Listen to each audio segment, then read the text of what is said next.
Hello everyone, मैं हूं जयेश राजगौर और स्वागत है आप सभी का इस नए इंटरेस्टिंग यूट्यूब वीडियो में। हम पढ़ रहे हैं टीवाई बीकॉम सेम 5 का बिजनेस इकोनॉमिक्स और ये है lecture number 3 most IMP question series का। और आज जो हम पढ़ने जा रहे हैं दोस्तों 200% ऐसा लगता है कि इसमें से कुछ ना कुछ शॉर्ट नोट्स में जरूर आपके बोर्ड एग्जाम में दिखाई देगा। आज के इस वीडियो में हम सरकारी योजनाओं को डिटेल में समझने वाले हैं। गवर्नमेंट क्या क्या योजनाएं लेकर के आ रही है उसके बारे में डिटेल में समझने वाले हैं। तो जरूर जरूर जरूर चैनल पर बने रहिए, इस वीडियो को अंत तक देखिए। अगर नए हैं तो जरूर सब्सक्राइब कीजिए। हमारी YouTube फैमिली 92,000 सब्सक्राइबर्स की हो चुकी है और आपका प्यार इसी तरह बना रहे ये अपेक्षित है। तो जरूर जरूर जरूर चैनल को सब्सक्राइब कीजिएगा और बेल आइकन दबा दीजिएगा। बढ़ते हैं दोस्तों आज की क्वेश्चन की ओर। आज के क्वेश्चन की बात करें तो ये है अबाउट गवर्नमेंट्स फ्लैगशिप प्रोग्राम, यानी सरकारी योजनाएं और जिनके जरिए सरकार ये कोशिश कर रही है कि ग्रोथ और डेवलपमेंट हासिल कर सके।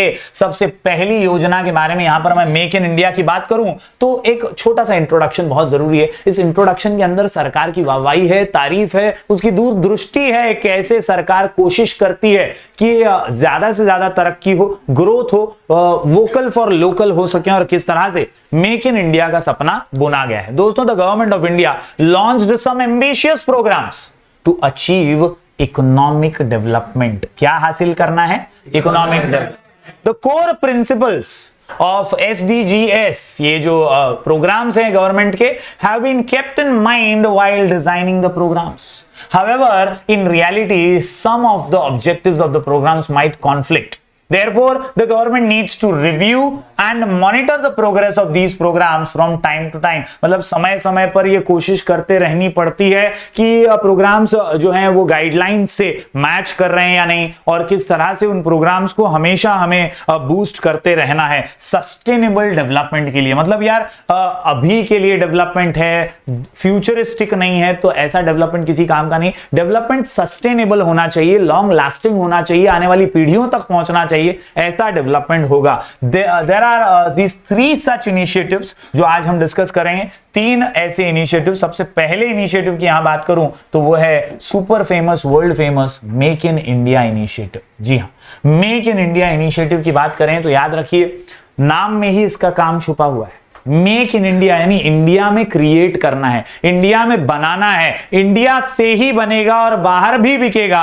ये सपने के साथ हम आगे बढ़ रहे हैं। It is an initiative of government of India to encourage domestic and foreign companies to manufacture their products in India. ये लाइन बहुत इंपॉर्टेंट, इसको मार्क कर लीजिए। एनकरेज करना है अपनी कंपनीज को भी और फॉरेन कंपनीज को भी कि या इकडे तुमचं स्वागत है, यहां पर आइए और अपने प्रोडक्ट्स को यहां बनाइए। हमने देखा रिसेंटली एप्पल ने भी अपना आईफोन कहां बनाया? इंडिया में बनाया। तो ये एक तरक्की है मेक इन इंडिया की कि स्लोली एंड स्टेडीली हम प्रगति की उड़ान भर रहे हैं। दोस्तों it was launched by none other than our prime minister Shri Narendra Modi on 25 September 2014। The key purpose of the initiative is to, bracket में डालिएगा, create healthy environment for investment in 25th focus sectors.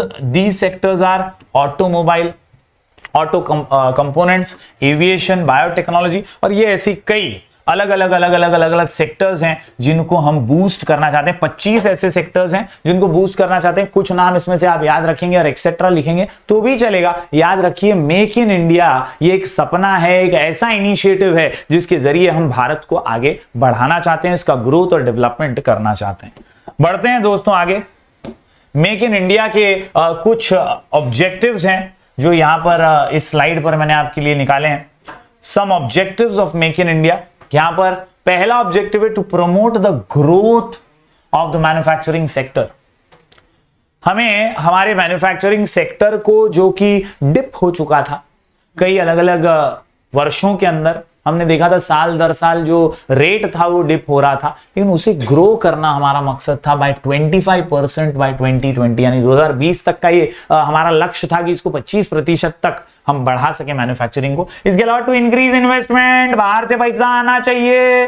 To build best in class manufacturing infrastructure, यानी जो standards हैं उन standards के हिसाब से best in class अच्छा सबसे हम इंफ्रास्ट्रक्चर प्रोवाइड करें मैन्युफैक्चरिंग के लिए। Encourage large scale job creation and entrepreneurship to improve ease of doing business in India's manufacturing sector, to project India as preferred investment destination.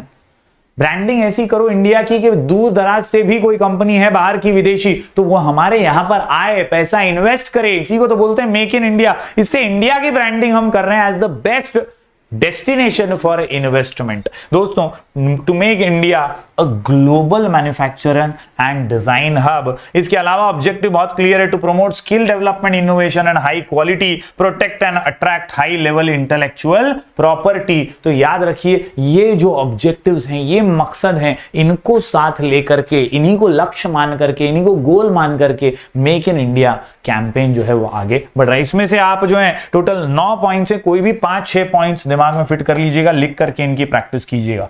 बढ़ते हैं आगे। आज का जो हमारा एक और महत्वपूर्ण क्वेश्चन है वो है government's flagship programmes make in India. और मेक इन इंडिया के आज हम पढ़ेंगे अचीवमेंट्स। मेक इन इंडिया का अचीवमेंट, मेक इन इंडिया ने क्या ऑब्जेक्टिव्स को फुलफिल किया, जो मकसद थे, जो गोल्स थे, क्या वो अचीव हुए?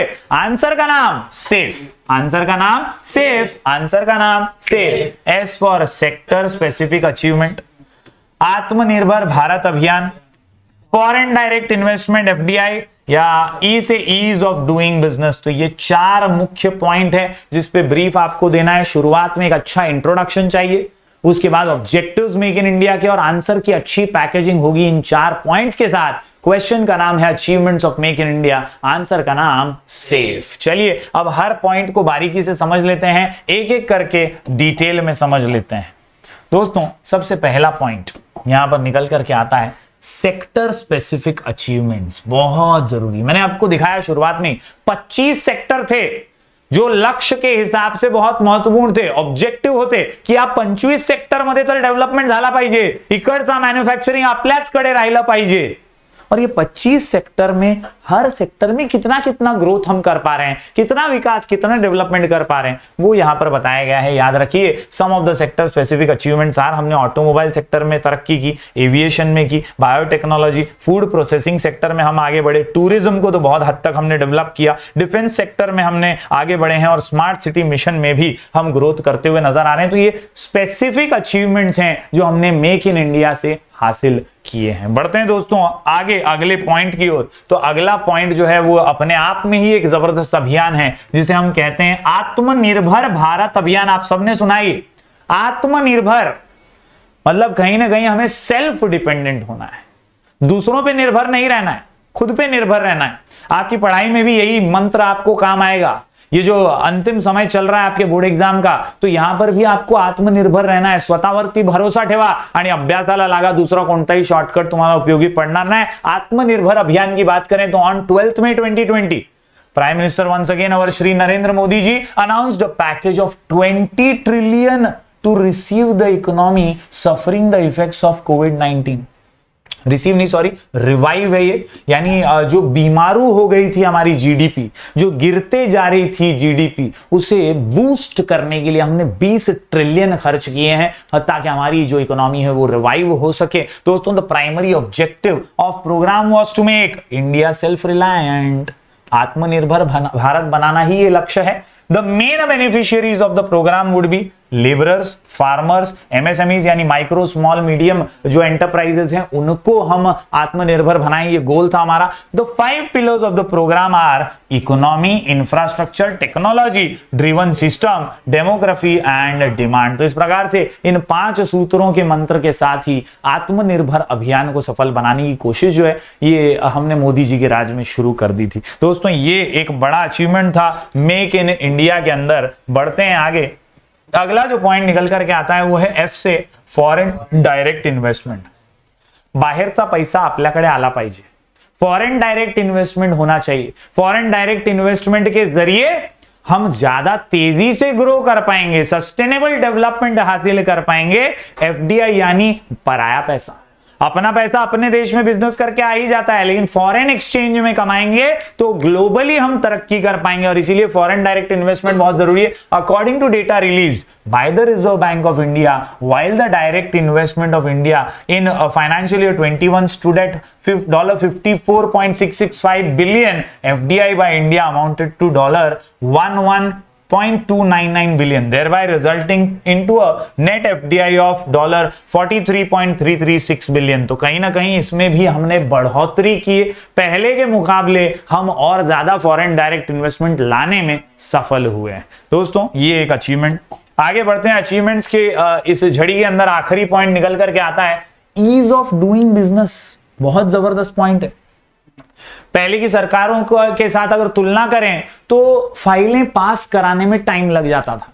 उद्योगपति सोचता था यहां पे कैसे बिजनेस करूं, यहां पर तो यार इजी नहीं है, मेरे को बिजनेस सेटअप करने में टेंशन है, यहां तो फाइलें पास कराने में ठन गोपाल हो जाते हैं, एक जगह से दूसरी जगह भगाते रहते हैं, सरकारी कर्मचारियां जो हैं वो लाइसेंस पे लाइसेंस की डिमांड करते रहते हैं। और ऐसे में ईज ऑफ डूइंग बिजनेस नहीं है तो बिजनेसमैन आएगा क्यों आपके देश में? कहीं ना कहीं इन योजनाओं के जरिए, मेक इन इंडिया के जरिए ease of doing business provide किया गया। According to the World Bank group Ease of Doing Business 2020 report, India rank 63rd out of 190 countries, यानी 190 देशों में हम 63वें नंबर पर आते हैं। और India has improved in rank by moving 14 places compared to its ranking the previous year, यानी हम 14 स्थान ऊपर गए हैं। ये भी अपने आप में एक अचीवमेंट है। This has been possible due to sustained new business reforms. तो कहीं ना कहीं अब उद्योगपतियों को यह लगता है कि इंडिया एक फेवरेबल डेस्टिनेशन है जहां पर हम बिजनेस कर सकते हैं, यहां पर ईज ऑफ डूइंग बिजनेस है, और यही अचीवमेंट है मेक इन इंडिया का। तो सेफ इस आसान से शॉर्ट कोड के साथ उम्मीद करता हूं आप सारे पॉइंट समझ पाए होंगे। हम पढ़ रहे थे मेक इन इंडिया और उसके अचीवमेंट्स, आंसर का नाम सेफ। सेफ के अंदर सेक्टर स्पेसिफिक याद रखिए, ए से आत्मनिर्भर भारत, एफ से फॉरेन डायरेक्ट इन्वेस्टमेंट और ई से ईज ऑफ डूइंग बिजनेस। उम्मीद करता हूं आपने सारे पॉइंट्स नोट डाउन किए होंगे। जरूर लिख करके आंसर को प्रैक्टिस कीजिएगा। अगर कोई भी डाउट हो तो मैं आपको इंस्टाग्राम पे मिल जाऊंगा, मेरा आईडी है राजगुरु जयश्वी। बहुत बहुत शुक्रिया, धन्यवाद इस वीडियो को देखने के लिए। मिलेंगे फिर एक बार कुछ और नए वीडियोस के साथ, तब तक के लिए do like, share and subscribe.